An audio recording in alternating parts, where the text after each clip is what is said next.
Hey everybody, welcome back to PlayStation Live from E3. I'm Meredith Molinari, joined by Danielle and Rich and my good friend Ramon here. They're talking about, Shadow of the Tomb Raider. So this is where Lara Croft has her defining moment of actually becoming the Tomb Raider. Talk to us a little bit how that idea got started. It started the Tomb Raider 2013. We start talking about that when we start, working on the actual reboot of the origin story. We knew where we wanted her to start. We knew where we wanted her to end, and that was the most important thing. So when we started in 2013, she was fresh out of university. She was exploring. She was, discovering what it means exactly to be a Tomb Raider. And then on Rise, that's where she really expressed and wanted to go on her own, say, I'm going to be discovering these things. And on Shadow, she's much more experienced, much more mature. She knows what she can do. She knows who she is, and this is where the game is pushing that boundaries. Where we want to go to. Before that was all about actions and consequence, but the action of other people, she had to deal with the consequence of that. And this time around, she has to deal with the consequence of her own actions. And we can see her in the footage that you guys have released online. We can definitely see she's got some super updated techniques that she's using. Talk to us a little bit about one of my favorite new features is the traversal stuff that she's doing. For the traversal, one of the things that is important for us, it's really to bring the aspect of survival, keep that, but also having a much more experienced Lara. Like, for example, on Rise, you always have to climb up, and then when you were going down, you were dropping or going down a slope to come back.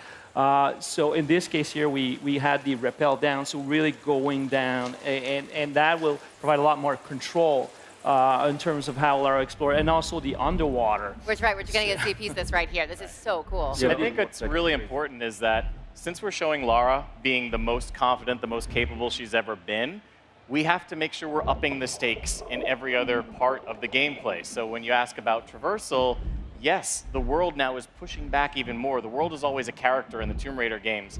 And so the world is protecting its secrets, so it's going to make it even more challenging for her. So there's a little bit of a, how am I going to get up there? You've got the rappel, you've got the wall run, you've got the swing. So these are all things that add a layer of difficulty to the exploration and the traversal.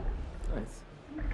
And now she's fighting eels in the underwater? Absolutely. Well, if you're going to, so our fans have been asking us for swimming. It's one of the things that was always a hallmark of the previous Tomb Raider games, the classic ones.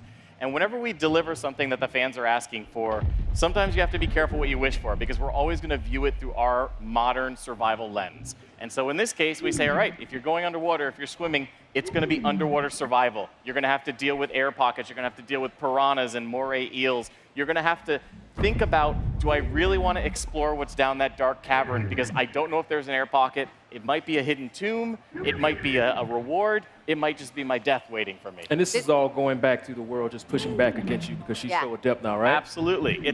The world has these hidden pockets of secrets. It protects the truth. And Lara's one of the few people in the world that has the skills and the will to actually go and survive in those areas in order to uncover those truths. So you actually could run out of air and then just be stuck under there and die and have to start over. That's very cruel. Absolutely. Okay, so right now, are we going to see one of the tombs that are going to be in this game? Yes, this is absolutely the entrance. So what Lara's doing here is so here she goes talking about have to find the tomb. Good segue. So what Lara's doing here is she is unraveling a mystery, and she knows that Trinity is hunting for this relic, and Lara wants to find it first. And this is to Dan's point when he was talking about Lara, really being on this journey where she feels like she's the only one that can take the fight to Trinity, the only one that can defeat them. That's actually going to lead to her being a little bit more aggressive and making a rash decision that's going to trigger the Maya apocalypse. Yes. So what are some of the new gameplay systems you're most excited for people to try out? What are the most successful, and what are the gameplay systems you're most excited about? The gameplay system I'm most excited about is, I would say, about the underwater is one of the things, because not only you see it here, it's about survival and anything, but there's moments there of full exploration. It's scary, but it's full exploration. It's very open, and you can explore. Also, all the system of the hidden city all the interaction that you have with people. It provides a certain depth to the character you've never seen before with interacting with all these people and learning about the culture and learning about the world, because this is going to be the most Tomb Raiding of all the Tomb Raiders of the origin story. And that was important for us because that was the trajectory. So going and finding your first living, breathing tomb, that is something very special. And I also love the combat because we really, again, if Lara's going to be at the height of her experience, at the height of her skills, we have to make sure that we're upping the challenge for the player. And so you are starting with a Lara that's very capable, very calculating, but Trinity has her outgunned, outnumbered. They have better tactics. You know, they're bringing their A game to try and make the Maya apocalypse happen so they can shape the world in their vision. So Lara has to use a lot more tactics, and so we really increase the number of stealth options at your disposal, the number of assault options at your disposal. So you've still got choice in how you play. And one of the things I'm most excited about is, in previous games, if you were in stealth and then you got found, you go into assault and the enemies always knew where you were. You could not get back into stealth, so we've completely overhauled it so that the enemy AI will eventually give up looking for you. So you can hide up in the trees, you can evade them for long enough that they will then go back to their normal patrols, and then you can re-engage on stealth. Well, and the jungle is the perfect environment for that because you see it's so lush. There's all these, high grass you can hide, and then the trees, and you guys climb up there. And then I even saw at one point where she climbs up and has to traverse over a long log and then jump down on her. Absolutely. On her, on the villains. And this is what we call becoming one with the jungle. And there's this great moment in the game where Lara is face to face with a jaguar, and she's focused on it, just intently, okay, this is my threat. And meanwhile, another jaguar is sneaking up behind her, and it gets the jump on her.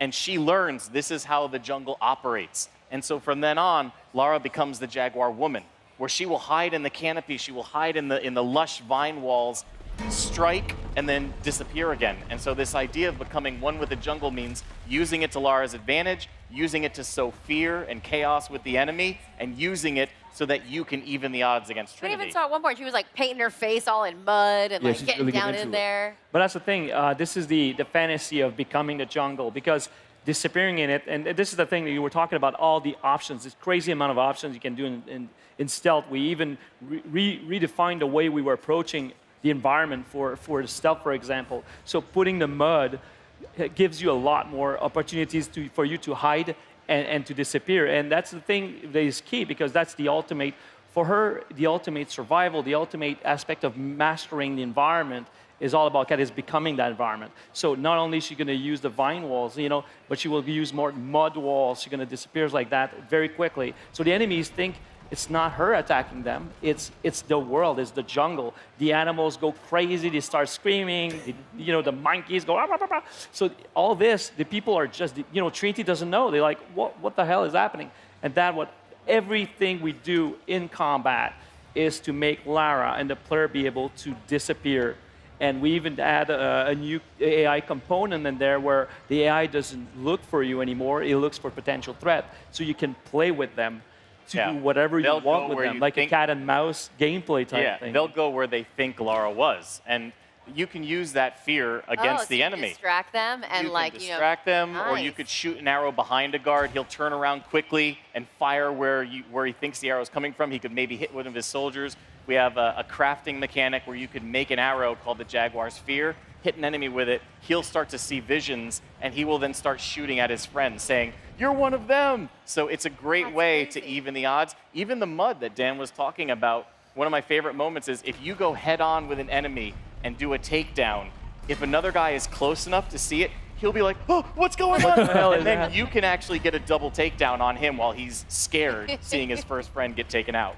Seems like there's tons of options to take down enemies in this version of Tomb Raider. Absolutely. Tons of combat, but again, also, we really wanted to make sure that there was a great balance. We have to up the ante in everything. So we already talked about the traversal. We talked about the underwater survival. But when you talk about the hubs as well, Dan mentioned it's the biggest hub we've ever built in a Tomb Raider game. So yes, we're going to take you on that roller coaster ride. We'll give you the action.